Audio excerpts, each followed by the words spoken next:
Les amas globulaires pourraient être 4 milliards d'années plus jeunes que ce que l'on pensait.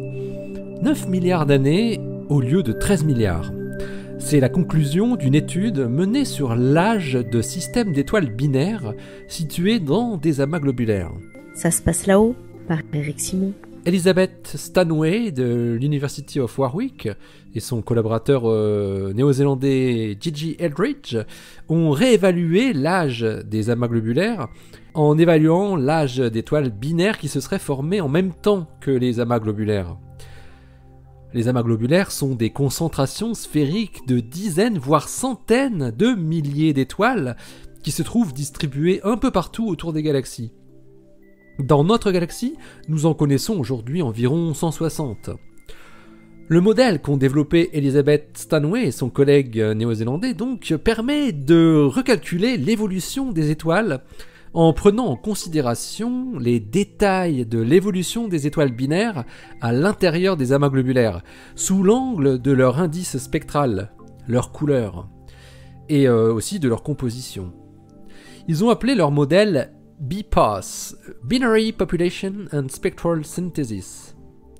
Le processus qui apparaît dans les systèmes binaires est une interaction entre les deux étoiles, où l'une des deux, en vieillissant, gonfle et devient une géante, tandis que la compagne, encore dans un état normal, accapare une partie de l'enveloppe de la première, ses couches d'hydrogène et d'hélium. Ce que montre le modèle, c'est que ces étoiles vont apparaître un peu plus rouges plus tôt dans leur vie, par rapport à ce qu'on pensait. En intégrant ces processus dans leur modèle, les astrophysiciens parviennent à donner un âge moyen aux étoiles binaires des amas globulaires. Au lieu de 13 milliards d'années, elles n'en auraient que 9 milliards. Or, ces étoiles se seraient formées en même temps que les amas eux-mêmes. Les amas globulaires seraient donc plus jeunes que ce que l'on pense.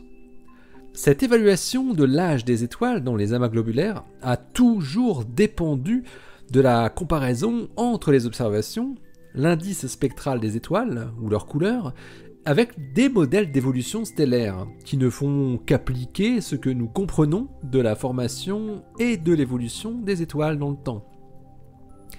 Mais nous comprenons maintenant de mieux en mieux ce qui se passe, notamment dans les systèmes multiples, ce qui a pour effet aujourd'hui de modifier l'interprétation des observations concernant l'âge de ces étoiles.